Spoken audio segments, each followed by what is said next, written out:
Hello. ആ, എന്തൊക്കെയുണ്ട് ഉറുപ്പേട്ടാ? ശരി, അപ്പൊ വൈകിട്ട് കാണാം. ഓ, ഞാൻ കുറച്ചു ദിവസം കൂടി ഇല്ലായിരുന്നു, ഒന്ന് മദ്രാസ് വരെ പോയിരുന്നു. ഞാനൊന്ന് അങ്ങോട്ട് ചെല്ലട്ടെ. അവിടെങ്ങും ആരുമില്ല. ഇന്നലെ പോയതാ, ഇതുവരെ മടങ്ങിയെത്തിയിട്ടില്ല. ആരും ഇല്ലേ? ആ, എങ്ങോട്ട് പോകണമെന്ന് വല്ലതും പറഞ്ഞു? ആ, മുത്തശ്ശിക്ക് സുഖമില്ലെന്നോ സീരിയസ് ആണെന്നൊക്കെ പറയുന്നത് കേട്ടു. പറയുമ്പോ വിഷുവിന് വേറൊന്നും തോന്നരുത്. കുറച്ച് ദിവസമായി ഇവിടെ നടക്കുന്ന കാര്യങ്ങളൊക്കെ അല്പം പെശക. നിങ്ങളുടെ വീടിന്റെ മുൻപിലുള്ള മുറിയിലെ ഏതോ ഒരു അലവലാതിയെ കയറ്റി താമസിപ്പിച്ചിരിക്കുക. കണ്ടാലേ അറിയാം അവൻ ആള് ശരിയല്ലെന്ന്. ഇപ്പൊ അവനെയും കുട്ടിയാ നാട്ടിൽ പോയിരിക്കണം. നാട്ടുകാർ പലതും പറഞ്ഞു തുടങ്ങിയിട്ടുണ്ട്. ഇക്കണക്കിനാണെങ്കിൽ നിങ്ങൾ എനിക്ക് വീട് ഒഴിഞ്ഞു തരേണ്ടി വരും. നിങ്ങൾ ആളെ ഡീസന്റ് ആണെന്ന് തോന്നിയത് കൊണ്ടാ ഞാൻ വീട് വാടകയ്ക്ക് തന്നു.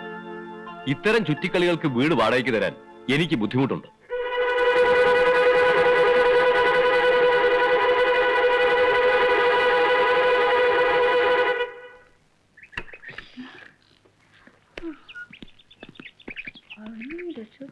ഞാൻ പേടിച്ചിരുന്നു കേട്ടോ. വിശ്വേട്ടനോ? ഇതെപ്പോ വന്നു? വിശ്വം, ഇത് ഉണ്ണികൃഷ്ണനാണ്. നമ്മൾ തമ്മില് നിങ്ങൾ അകത്ത് പോ. എനിക്ക് ഇയാളോട് അല്പം പേഴ്സണൽ ആയിട്ട് സംസാരിക്കാനുണ്ട്. ചെല്ലേ.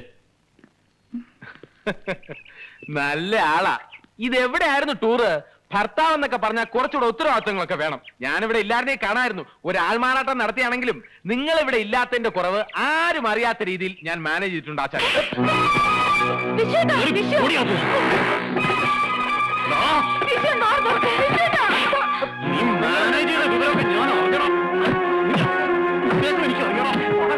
ഞാൻ പറയുന്നത് കേൾക്കി. ഒന്ന് പറയണ.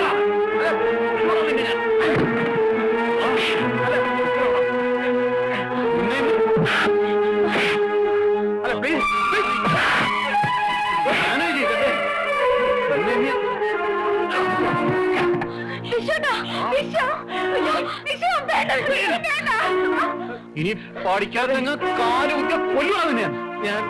സിസ്റ്റർ പോവാ.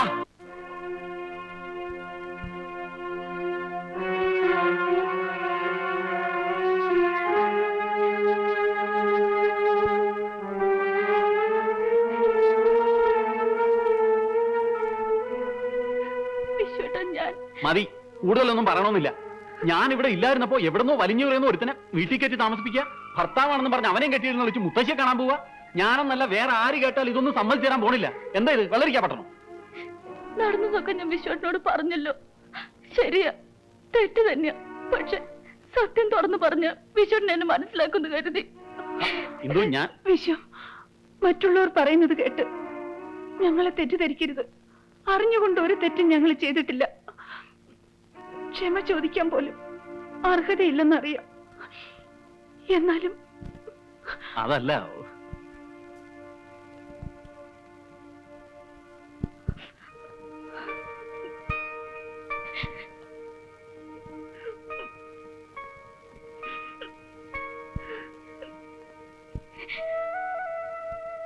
അയ്യേ, എന്താ ഇത്? ഇന്ദുക്കുട്ടി ഒന്ന് ആലോചിച്ച് നോക്കി. ഈ വിശ്വേട്ടന് മോളല്ലാതെ പിന്നെ ആരാ ഉള്ളത്? അപ്പൊ പിന്നെ മോളെ കുറിച്ച് ആരെങ്കിലും എന്തെങ്കിലുമൊക്കെ പറഞ്ഞ ഞാൻ എങ്ങനെ സഹിക്കുക? പിന്നെ ഇങ്ങനെ ഒരു സാഹചര്യത്തിൽ ഇന്ദുക്കുട്ടി പരിഭവിക്കുന്നതിൽ തെറ്റൊന്നുമില്ല. താൻ പറഞ്ഞതിലും തെറ്റൊന്നുമില്ലടോ. ചുരുക്കി പറഞ്ഞ നിങ്ങളുടെ രണ്ടുപേരുടെയും ഭാഗത്തും ഒരു തെറ്റുമില്ല.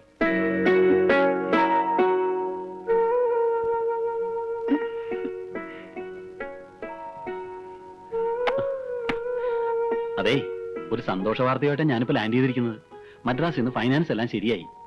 അടുത്ത് തന്നെ കസ്റ്റമേഴ്സിന്റെയും മറ്റുള്ളവരുടെയും എമൗണ്ട് നമ്മൾ സെറ്റിൽ ചെയ്യുന്നു, സ്റ്റേ വെക്കേറ്റ് ചെയ്ത് വാങ്ങുന്നു, ഇന്ദുമതി കൺസ്ട്രക്ഷൻസ് കംപ്ലീറ്റ് ചെയ്യുന്നു. എന്നിട്ട് അതിന്റെ ഏറ്റവും മുകളിലത്തെ നിലയില് mister Viswanathan, Mrs Indu Viswanathan, baby Anju Viswanathan, baby Sanju Viswanathan, baby Manju Viswanathan. അയ്യോ, അപ്പൊ പെൺകുട്ടികൾ മാത്രം മതിയോ? പോരാ, master Vinay Viswanathan, master Vineeth Viswanathan, master Vinu Viswanathan. അയ്യോ,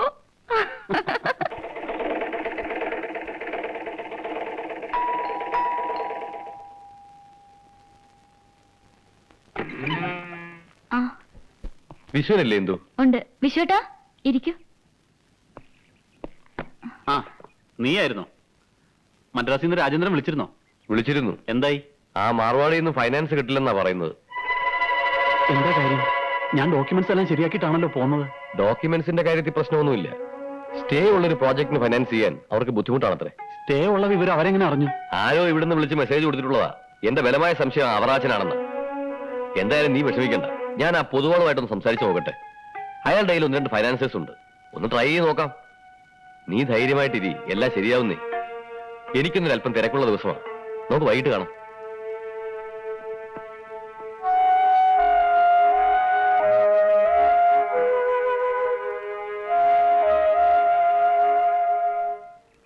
ആ ഇടപാടിലോട്ട് തിരിഞ്ഞോളൂ. അങ്ങോട്ട് പോവില്ല. പോകാനുള്ളതല്ലേ ആട്ടോ? ഇത് പോവില്ല. ഓഹോ, എത്ര റുപ്യായി? 5 രൂപ. വെച്ചോളൂ. ആ,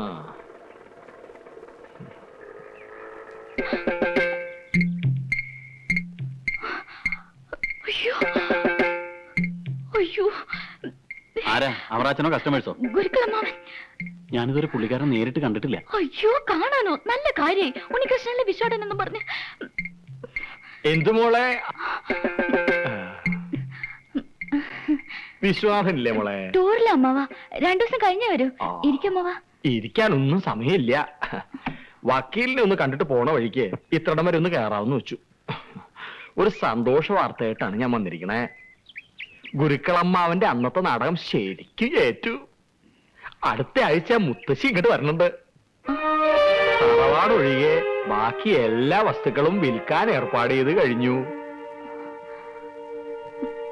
കാശൊക്കെ വിശ്വനാഥന്റെ ബിസിനസ്സിനോ മറ്റോ കൊടുക്കാൻ പോണെന്നോ പറയുന്ന കേട്ടു. വിശ്വനാഥനെ അത്രക്കെങ്ങ് ബോധിച്ചിരിക്കണു.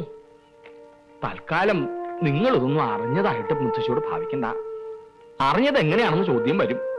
പരുങ്ങളിലാവണത് ഈ പാവം ഗുരുക്കളമ്മാവനാണേ. മുത്തശ്ശിയുടെ ക്രോസ് വിസ്താരത്തെ പറ്റി മോക്ക് അറിയാലോ. കാര്യങ്ങളൊക്കെ ഏർപ്പാടാക്കിയിട്ട് കാശിക്ക് പോണോന്നാണ് മുത്തശ്ശിയുടെ ഉദ്ദേശം. അതിനു മുമ്പ് മോളുടെയും വിശ്വനാഥന്റെയും കൂടെ ഒരു 3-4 ദിവസം കഴിയണോ അത്ര. ആരാറ്? അതാരുമില്ല. ആരുമില്ലാണ്ടെങ്ങനെയാ തുമ്മലുണ്ടാവുക?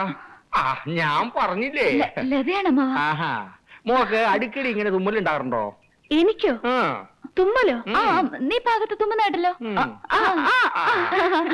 മോക്ക് ഗുരുക്കളമ്മാവൻ രാഷ്നാദിപ്പൊടിയിൽ ചില പ്രത്യേക ചേരുവകൾ ചേർത്ത് ഒരു ചൂർണ്ണ ഉണ്ടാക്കി തരാം. അത് പതിവായി കുളി കഴിഞ്ഞ് ഉച്ചിയിട്ടിരുമുക. പിന്നെ ഒരിക്കലും തുമ്മൽ ഉണ്ടാവുകയില്ല. മോക്ക് ഉണ്ടോ? അമ്മോളും ഉപയോഗിച്ചോളൂ. എന്നാ പിന്നെ ഞാൻ ഇറങ്ങട്ടെ. ചെന്നിട്ട് ഒരുപാട് കാര്യങ്ങൾ ചെയ്തു തീർക്കാനുണ്ട്. വിഷ്ണുനാഥൻ വരുമ്പോ പ്രത്യേകിച്ച് അന്വേഷിച്ചിട്ട് പറയണം. അമ്മാവനെ ഇന്ന് തന്നെ പോണോ? ഒരു 2 ദിവസം നിന്നിട്ട് പോയാ പോരെ? 2 അല്ല 4 ദിവസം നിൽക്കണമെന്ന് മനസ്സിൽ ആഗ്രഹമുണ്ട്. പക്ഷെ നടക്കില്ല. നാളെ പ്രമാണം രജിസ്റ്റർ ആക്കേണ്ട ചില നടപടികളൊക്കെ ഉണ്ടേ തറവാട്ടിലെ. ഞാനല്ലാതെ ഇതൊക്കെ നോക്കാൻ മറ്റാരാ അവിടെ ഉള്ളത്? അമ്മാവൻ ഉടനെ പോകുമെന്ന് വിചാരിച്ചില്ല ഞാൻ. ഇനി മോള് ഇങ്ങനെ പറഞ്ഞ ഗുരുക്കൾ അമ്മാവന് വേദന ഉണ്ടാവും.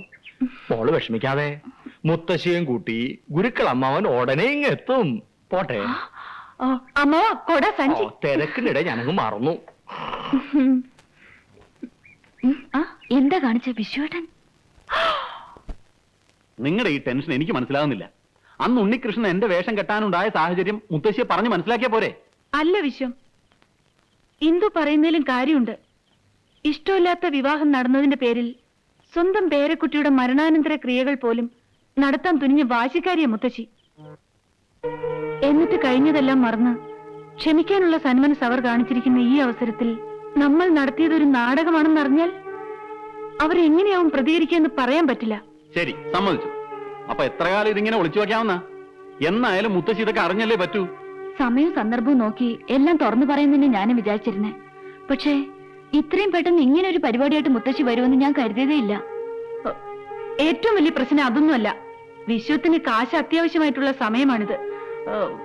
മുത്തശ്ശിയാണെങ്കിൽ എല്ലാ സ്വത്തും പണവും നിങ്ങളുടെ പേരിലാക്കിയിട്ട് പോകാനും നിൽക്കുക. എന്റെ ബിസിനസിന് മുത്തശ്ശിയുടെ സ്വത്തും പണം ഒന്നും ആവശ്യമില്ല. അതിനുവേണ്ടി ഇങ്ങനെ ഒരു നാടകം കളിക്കാനും ഞാൻ തയ്യാറല്ല. അതല്ല വിശ്വട്ടാ, നമ്മുടെ കടങ്ങളെല്ലാം തീർത്ത് പൊസിഷൻ ഒന്ന് സേഫായി കഴിഞ്ഞാ നടന്നതെല്ലാം തുറന്നു പറഞ്ഞ് നമുക്ക് മുത്തശ്ശിയുടെ കാലിൽ വീഴാം. എന്നായാലും ഇതെല്ലാം അറിയുമ്പോ മുത്തശ്ശി കോപിക്കും പരിഭവിക്കും ഒക്കെ ചെയ്യും. എന്നാ പിന്നെ വിശ്വയുടെ സാമ്പത്തിക പ്രശ്നങ്ങളൊക്കെ തീർത്തിട്ട് അറിയിക്കുന്നല്ലേ നല്ലത്.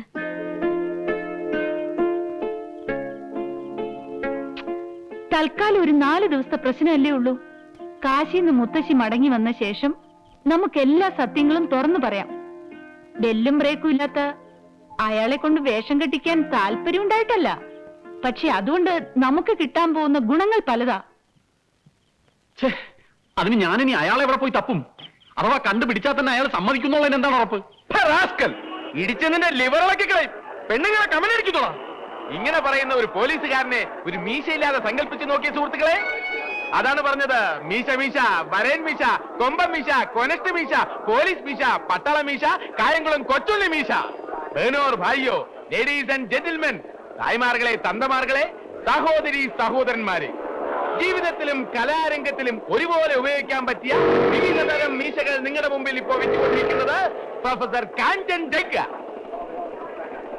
സംപ്രതി വാർത്താഹ പ്രവാചക ബലദേവാനന്ദ സാഗര. സുഹൃത്തുക്കളെ, ദേവാനന്ദനെ പോലെ വലിയ നടന്മാർ ജനക് ജനക് പായൽ ബജെ ജനിച്ചത് മീശയില്ലാതെയാണ്.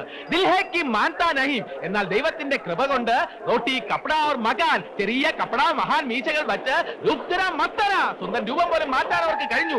മുഖദ്ദർ കാ സികന്ദർ, മുഖത്തിന് ചേരുന്ന മീശ ആശിക്ക്. ആരാണ് ആശിക്കാത്തത്? ഒറ്റ നോട്ടത്തിൽ തന്നെ പ്രകടമായി ബുദ്ധിയില്ല എന്ന് നമുക്ക് മനസ്സിലാകുമെങ്കിലും നമ്മൾ ഇയാളെ പേടിക്കുന്നു. കാരണം ഇയാളുടെ മീശ സുഹൃത്തുക്കളെ അറച്ചു നിൽക്കാതെ മടിച്ചു നിൽക്കാതെ കടന്നു വരും. ഒരു ഭാഗ്യക്കുറി ടിക്കറ്റ് എടുക്കുന്നതിനേക്കാൾ എന്തുകൊണ്ട് നല്ലതല്ലേ ഈ മീശ വാങ്ങുന്നത്? ഭാഗ്യക്കുറി ടിക്കറ്റ് എടുത്താൽ സമ്മാനം കിട്ടുമെന്ന് എന്താണ് ഉറപ്പ്? എന്നാൽ ഈ മീശ വാങ്ങിയാൽ നിങ്ങളുടെ മുഖത്ത് ഈ മീശ ഉണ്ടാവുമെന്ന കാര്യത്തിൽ യാതൊരു സംശയവും വേണ്ട. വരൂ വരൂ വരൂ, വിവിധ തരം മീശകൾ. 5 രൂപ, 10 രൂപ, 15 രൂപ, 20 രൂപ. വരൂ, വരൂ വരൂ, വാങ്ങിക്കോളൂ. ക്യൂ നിന്ന് വാങ്ങൂ. തള്ളരുത്, എല്ലാവർക്കും ഉണ്ടല്ലോ. എന്താ അങ്ങനെ? വരൂ വരൂ വരൂ. മീശയും താടിയൊക്കെ സഹായ വിലയാണ്. വാങ്ങിക്കോളൂ, ഓരോരുത്തരായിട്ട് വന്ന് വാങ്ങിക്കോളൂ. ഉണ്ണികൃഷ്ണ, വാങ്ങിച്ചോളൂ. ഈ മീശയും താടിയും വെച്ചാ ആർക്ക് വേണോ ആരെ വേണമെങ്കിലും പറ്റിക്കാം, തിരിച്ചറിയാൻ പറ്റില്ല. ഉണ്ണികൃഷ്ണ ഇങ്ങോട്ട് വന്നേ. ചിലപ്പോ ഈ താടിയും മീശയും വെച്ചാ പരിചയമുള്ള ആൾക്കാരാണെന്ന് നമുക്ക് സംശയം തോന്നുവരെ ചെയ്യും. ഉണ്ണികൃഷ്ണ, ഉണ്ണികൃഷ്ണ അവിടെ നിന്നേ. ഉണ്ണികൃഷ്ണ അവിടെ നിൽക്കാൻ. ഉണ്ണികൃഷ്ണ, ഉണ്ണികൃഷ്ണ അവിടെ നിൽക്കേ. അവിടെ നിൽക്കാൻ. ഉണ്ണികൃഷ്ണ നിൽക്കേ. ഒരു കാര്യം പറഞ്ഞോട്ടെ. പറയാൻ നിങ്ങൾ ഉദ്ദേശിക്കുന്ന ആളല്ല ഞാൻ. കാര്യം പറയാം. ഓക്കെ, അങ്ങനെ തന്നെ ഇരിക്കട്ടെ. പക്ഷെ ഒരു കാര്യമുണ്ട്. അന്ന് ഞാൻ മുത്തശ്ശിയുടെ മുമ്പിൽ വിശ്വനാഥനായി അഭിനയിച്ചത് ഈ സിസ്റ്ററെ ഒരു ആപൽ ഘട്ടത്തിൽ നിന്നും രക്ഷിക്കാൻ വേണ്ടിയായിരുന്നു. അതിനെനിക്ക് കിട്ടിയ ശിക്ഷയോ 5 ഇടിയും 6 അടിയും 3 തൊഴിയും. സ്വല്പം ഒഴിഞ്ഞില്ലായിരുന്നെങ്കിൽ ആ പൂച്ചട്ടി വീണെന്റെ തല പപ്പടമായി പോയെന്നെ.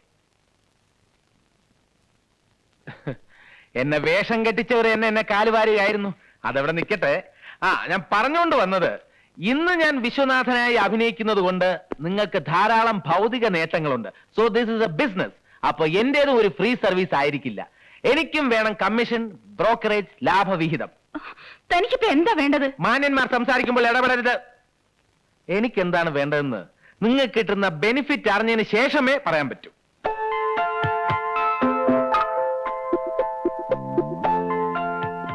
അതൊക്കെ എന്ത് വേണമെങ്കിലും തരാം. പക്ഷേ ഒന്ന് മാത്രം മനസ്സിലാക്കിയാൽ മതി. ഇക്കാര്യത്തിൽ നമ്മൾ തമ്മിലുള്ള പരസ്പര ധാരണയും വിശ്വാസമാണ് വേണ്ടത്. ഉണ്ണികൃഷ്ണന് ഇതൊരു ബിസിനസ്സും കോൺട്രാക്റ്റും ഒക്കെ ആയിരിക്കും. പക്ഷേ എനിക്ക് അതിനപ്പുറത്ത് പലതുമാണ്. അയ്യോ, ഞാൻ ആ ഉദ്ദേശത്തിലല്ല പറഞ്ഞത്. എന്നെ നിങ്ങൾക്ക് വിശ്വസിക്കാം, എല്ലാ അർത്ഥത്തിലും.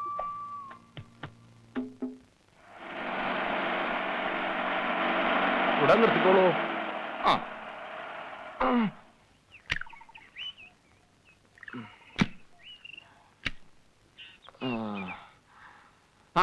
അതെ, ഇങ്ങോട്ട് വന്നോളൂ. ചുമടെടുക്കോ? എടുത്തോളൂ.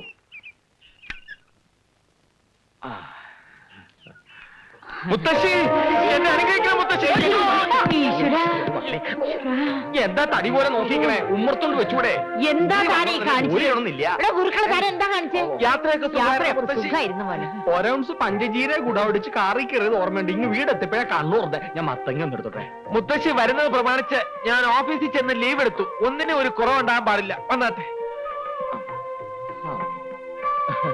ഊണിന് മുത്തശ്ശിക്ക് ഇഷ്ടമുള്ള മാമ്പഴ പുളിശ്ശേരിയും പാവയ്ക്ക തോരനും തയ്യാറാക്കിയിട്ടുണ്ട്. പാലട പ്രഥമൻ വേറെയുണ്ട്. മുറുക്കാൻ ജാപ്പാണം പുകയിലയും തെങ്കാശി വെറ്റിലയും റോസ് ചുണ്ണാമ്പും വാങ്ങി വെച്ചിട്ടുണ്ട്. ഗുരുക്കളമ്മാവന് അങ്ങാടി മരുന്ന് എന്തെങ്കിലും വേണമെങ്കിൽ പറഞ്ഞോളൂട്ടോ, ഞാൻ ഇപ്പൊ തന്നെ വാങ്ങിട്ട് വരാം. തേച്ചു കുളിക്കാൻ ബലാ കുളിച്ചാതി എണ്ണ തന്നെ മതിയല്ലോ, അതും വാങ്ങി വെച്ചിട്ടുണ്ട്. ഈ സ്നേഹത്തിന് മുമ്പിൽ ഗുരുക്കളമ്മാവൻ പതർന്നു കൂട്ടിയേ. താൻ എന്തിനുണ്ട് പതർന്നേ? വേണ്ടേ, പതർന്നില്ലേ? വന്നാട്ടെ വന്നാട്ടെ. ഒരു മോള് നല്ല യാത്രാക്ഷീണം ഉണ്ടാവും. ആദ്യം ഓരോ ഗ്ലാസ് ചൂട് കാപ്പിയാവാം അല്ലേ? സിസ്റ്റർ സിസ്റ്റർ നിക്ക്, ഇന്ദു പോയി കാപ്പി എടുത്തോണ്ട് വരൂ. കാല് തടവണോ മുത്തശ്ശി? തടവി കൊടുക്കടി. ഇപ്പൊ വേണ്ട മോനെ, കുറച്ച് കഴിഞ്ഞിട്ട് മതിയില്ലേ? വായി നോക്കി നിൽക്കാതെ ആ സാധനങ്ങൾ എടുത്തു വെക്കാൻ ഗുരുക്കളമ്മാനെ സഹായിക്കടി. നോക്കാതെ ചെല്ലടി. ചെല്ലുമോളെ. വിരട്ടിയാലേ ശരിയാവുള്ളൂ. നിന്നേ, മുത്തശ്ശിയുടെ മുമ്പിൽ വെച്ചുള്ള ഈ എടി പൊളി വിളി നിർത്തിയില്ലെങ്കിലേ എന്റെ സ്വഭാവം മാറും. അത് ഉണ്ണികൃഷ്ണൻ സ്വർണ്ണലതയെ വിളിക്കുന്നതല്ല. ഇവിടത്തെ നാടകത്തിലെ ഒരു കഥാപാത്രം മറ്റൊരു കഥാപാത്രത്തെ വിളിക്കുന്നതാണ്. അത് മനസ്സിലാക്കാനുള്ള വിവരമില്ല. ഞാൻ എന്ത് ചെയ്യും? ഒരു കാര്യം, അന്തസ്സുള്ള ആൾക്കാർ ഇവിടെ താമസിക്കുന്നത് അല്പം കൂടെ സംസ്കാരത്തോടെ പെരുമാറണം. ഓവർ സ്വാതന്ത്ര്യം കാണിച്ചാലുണ്ടല്ലോ. എന്ത് ചെയ്യും മാഡം? ഇനി മുത്തശ്ശി ഇവിടുന്ന് പോകുന്നത് വരെ കാര്യങ്ങളുടെ എല്ലാം കടിഞ്ഞാണ് എന്റെ കയ്യിലാ. നിർത്ത്. കുതിരവണ്ടി ഓടിച്ച് നടന്നവനെയൊക്കെ പിടിച്ച് വീട്ടിൽ കയറ്റിയ എന്നെ വേണം തല്ലാൻ. ഓഹോ, നിന്റെ അടവ് എനിക്ക് മനസ്സിലായി. ആദ്യം ഇങ്ങനെ ഉടക്കി ഉടക്കി അവസാനം പ്രേമത്തിലാവാന്നായിരിക്കും. അതിന് എന്നെ കിട്ടൂല, വേറെ ആളെ നോക്കിയാ മതി. ഓക്കെ? എന്താ മോളെ അവിടെ? ഒന്നുമില്ല മാവാ, ഇതാ വരുന്നു.